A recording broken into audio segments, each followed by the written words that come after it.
In today's video, I will teach you what is inside this circuit breaker because this is a part 2 of the circuit breaker because I started previous circuit breaker in my distribution box and salvage this circuit breaker which is faulty one. Now see what is inside. First do the table. Now this is the circuit breaker, so it is faulty one. So now see what is inside. Although this circuit breaker is riveted. What is a rivet? Rivet is a using you may see a bag. This metal, you can put a metal nail type thing and use a special type of tool. Which tool is put into this nail and pull it out. It's made of trim like that. It is not known as a nail, but it says trim. Now this trim is also used in metals, but it's a plastic. So by removing trim is two ways in plastic. First way is soldering iron, and second way is knife or sharp material. I man do this, but it's very hot. It might be slip your hand. Well, you can do it yourself. Next step, you can melt excess plastic in help of a soldering iron to reveal inside. And you might be thinking, why circuit breaker is faulted? Because circuit breaker trip every time when short circuit is utter or problem is. Why it's do that or why you can replace them? Because every circuit breaker extends 2 years of life, and otherwise if you can use the breaker continuously 24 hours in 2 years or use them more than 2 years, and so continuously it will be die. So you can replace every 2 years or 3 years depending on your breaker quality. Quality good you can replace more last longer, otherwise you can replace about 2 or 3 years. So this breaker is trip free. When I turn on breaker, this breaker is turn off automatically, but right now it's not turn off automatically because I am tempting this circuit breaker for yesterday. Because you may know I am yesterday is busy. I am busy because I am working on CCTV camera, so I am not at a time to check up the circuit breaker. So that's why I am tinting them. It's meaning on off, just for testing why it's tripping back. So that's why it's like it's stuck now. In the normal case, it is totally free if it is faulty. Now I don't think soldering iron can do this time well because soldering iron can not very well work at this point. You can use sharp thing and soldering iron to remove riveted in plastic. Because you may know you can remove the melting the plastic body and then open the plastic body, all in plastic body to reveal inside rivet. But in case of metal, you only way to drill the metal to remove a rivet, because you cannot make any easy hole in or never eat them your metal object, because metal is not melting very easily. So that's why in case of plastic, if you have drill, you can also use a drill. Drill is also safe way, I say, because this way is moving the sharp knife around. There is a risk for slipping the knife, but sometimes it will. If you have drill, it is also easy to. I am remove one rivet. This one rivet is not totally remove out. We can remove one by little bit on one side, because if one side is removed, when I open the other side, it will easily come out, because this time rivet is made of glass pipe. So when you can scratch them with sharp knife or sharp any tool, especially knife or screwdriver, it will be the edge of this rivet is little bit cut out, and then it is easily open to reveal them. And this thing is not repairable, because if you can replace this thing about 2 years, or if good quality you can attach them, use them. That's more than 4 years you can replace them. Instead you can repair. You cannot repair this thing because they are not easy to repair. Now I think rivet is come out one side, and now left these rivets. There are total 4 big rivets and 2 smaller rivets. So bigger rivets is, I think it easily come out because this time my knife is big size, so it is easily go to the rivet. but smaller limit there's a little bit chance doing with some other tools because smaller limit cannot come out very easily because my knife is not go inside a small rivet. Now it remove the rivet. I think these two rivets are not properly removed out because there are basically a pipe type rivet. These rivets, one end is already bent together and other end it put a nail type thing. When put this thing into the tool and then it pull this thing into the device, which device we are bring them, and when pull the handle of the thing, it will pull the nail which toss the metal a pipe toss using sharp tool. I not recommend and use sharp tools, but if you use sharp tools using gloves, because if it's like that way, moving back and forth knife with sharp knife is not a good idea. So it stays, it may be slip out, damage that. So slip out and single it. So that's why I will little bit that out. Now I need some sort of small tool because screwdriver then will not come out, even it can start and off. So that's why I am using this screwdriver to force the trim to come out other side. This is a trim. It is basically made of pipe. And now I simply pressurize the all the trims and it will be come out, and then it may be easily come out because right now I touch the trim, it still holds this. In this moment, yes, it's come out very easily. And also when you open this, basically better first better in turn off position because better contains spring mechanism. If you and also dawdles not a limit dawdles because this case it may be something bump on your face while you open this thing because its thing is fully spring loaded. So that's why safety is used. And if always, so now it's my guess, but I can hold the better tightly.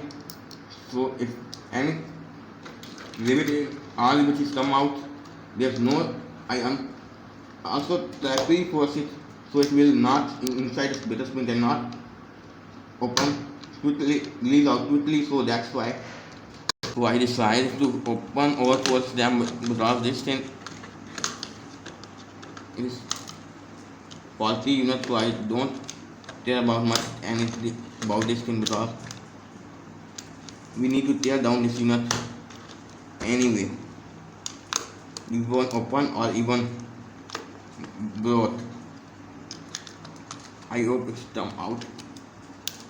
I am thinking little bit come out. Although this clip, when clip is open, keep in mind never place finger between these clips because clip is re-close them and your finger will come across this clip, and this clip is too sharp, might be little bit broke, might be maybe it can damage you. So I do this thing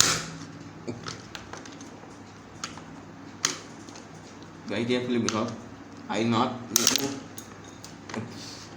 accidentally I made the body, but not problem. So I will also tell you because main body parts should be fine. So I also tell you which thing is placed which way and how it's worked. Now total is open and this thing is not repairable, so we cannot repair this thing the actual way, but I think this way. Now we place this way without this mechanism like that. Now it's come that. So first there is one terminal, it is our input terminal, there is nothing to these plates which is acts like a spark that we can attach CRT TVs or any inductive load and any high voltage modules like a flyback in case of high voltage ozone generator, which is it's one wire attach high voltage transformer which can work AC mains and convert 3000 volts or 4000 volts, which one terminal is connected antenna, other terminal is connected back to a neutral terminal for ground. So ground, between ground and the antenna terminal can pass air. When air is passed, it can filter the air by pitting the static using a statically put out a charge in air to clean the filter of the air. That is, if high voltage is going bad in the neutral terminal, so that stays one terminal to reference to the neutral. So that's why there are risks to spark between input side and output side of the breaker and fail the breaker. So that's why I can use this mechanism which can connect there to there, which can contain several pins, which pin as a spark gap which can discharge the terminals directly to input and output directly without spark. Input and output mechanism is sparking. When you turn on this breaker like that, right now I nothing it opens. When you can open, you can see this switch. This switch is those touching this pin. Turn on. Now it's open. It's not. It is free right now. It is not what. When it is on the short circuit, this is a nickel strip. It is produced. Nickel strip are very good thing. When you eat a nickel strip with some required temperature, nickel strip is latch out or expanding. When these two pins are touching them, short circuit is occurring. This time charge eat, which eats expand this plate and push it out, and breaker is latch out. In case of short circuit,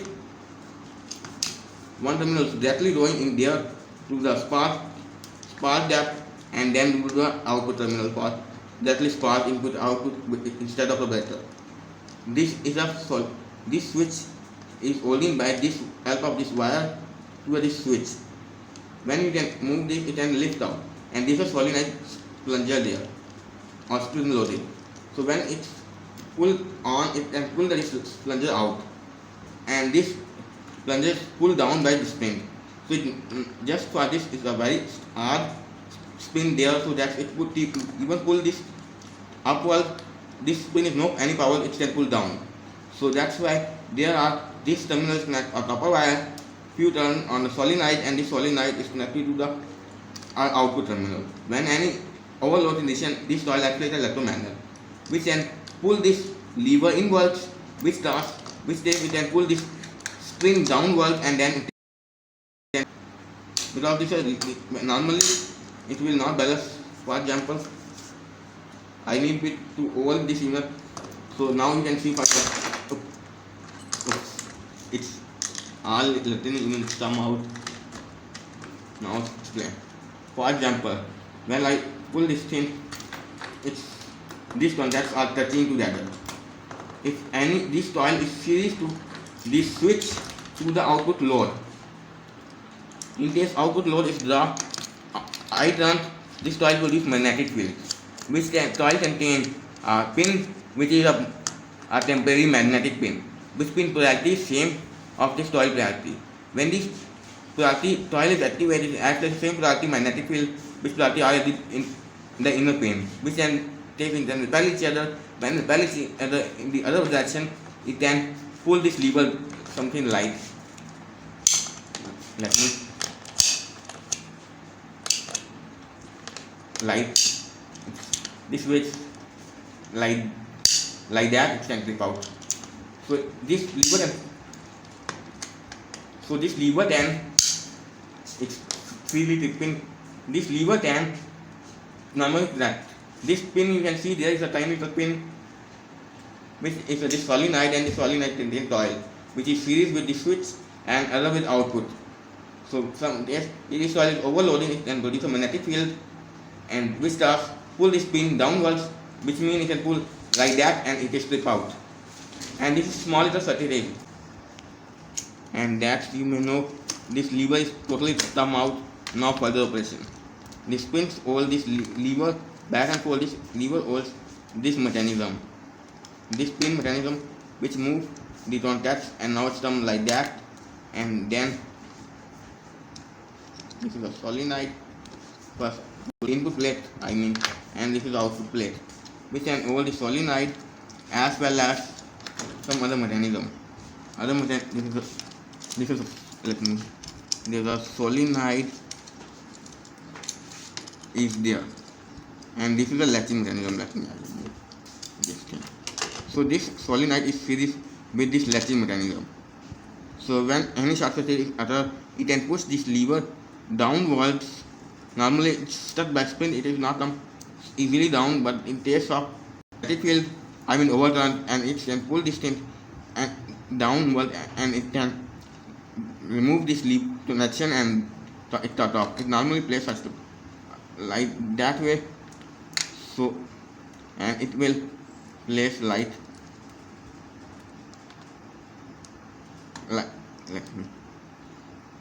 like that way. When these lever is pulled down, it can pull down this metal strip, which can blow this connection over this plate, this terminal, and that's the cut off the power. And when you can turn on, you can rejoin again, and after some time, if fault is still present, it will reopen again. And this video is ending. The next video very soon. Pause.